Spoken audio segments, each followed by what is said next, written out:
اللہ سے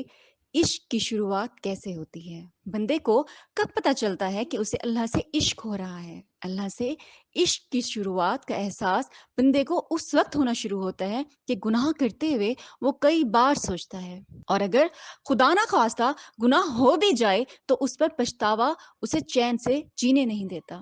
اسے چین سے رہنے نہیں دیتا، اس کے دل میں بے سکونی اور دماغ انتشار کا شکار ہو جاتا ہے، اور گناہ کا احساس اسے اندر ہی اندر کھاتا رہتا ہے۔ پھر وہ اللہ کی طرف سکون حاصل کرنے کے لیے اس کی پناہ میں جانا چاہتا ہے اور توبہ کرنے کی کوشش کرتا ہے۔ جب وہ توبہ کا سجدہ کرتا ہے تو اللہ اس میں سکون کا تھوڑا سا احساس ڈالتا ہے، جس سے وہ دنیا کو تھوڑی دیر کے لیے بھول جاتا ہے، اور اس کا سکون اسے دنیا سے بالکل بے خبر کر دیتا ہے۔ یہ بندے کی اللہ کی طرف محبت کا پہلا قدم ہوتا ہے۔ پھر جب وہ دنیاوی حقیقت سے آشنا ہونے لگتا ہے، تب آہستہ آہستہ اس کا دل دنیا سے اٹھتا چلا جاتا ہے، سب رشتوں کی دھول اس کی آنکھوں سے ہٹتی چلی جاتی ہے، پھر اسے پکا اور سچا ایک ہی سہارا نظر آتا ہے، اور وہ ہے اللہ کا سہارا۔ اللہ سے ایسا تعلق جو اسے دین میں بھی کامیاب کرتا ہے اور دنیا میں بھی کامیاب کرتا ہے۔ پھر اس کو صرف ایک بات میں سکون ملتا ہے، اور وہ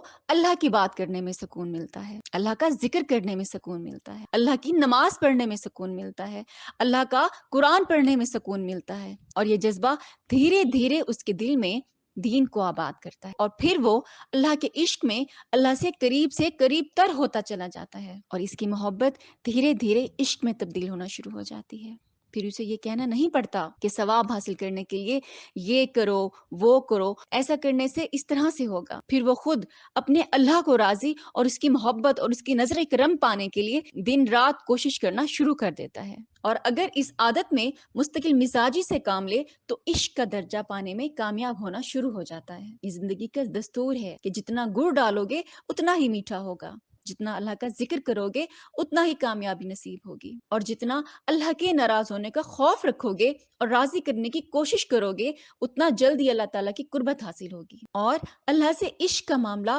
آہستہ آہستہ پروان چڑھنا شروع ہو جائے گا۔ اللہ سے باتیں کرنے کو دل کرے گا، دنیاوی رویے برے نہیں لگیں گے، بلکہ یہ احساس کہ صبر اللہ کے قریب کر دے گا، پھر وہی لوگ ہمیں اپنے محسن لگیں گے کہ انہی کی وجہ سے ہمارے درجات بلند ہو رہے ہیں، ہماری روحانی ترقی ہو رہی ہے، ہم اللہ کی نظر میں آ رہے ہیں، جو سب سے بڑا ہے، جو سب سے بے نیاز ہے، جو سب سے بڑا ہے اور سب سے بے نیاز ہے۔ ہمیں اللہ کی ضرورت ہے، دنیا میں بھی اور آخرت میں بھی۔ پھر ہم ہر سوچ سے بالا تر ہو جائیں گے اور اللہ سے عشق کو پانے میں لگ جائیں گے۔ بس ہمیں یہ کوشش کرنی چاہیے کہ اللہ ہمارے دلوں کو اپنے عشق سے سرشار رکھے۔ آمین۔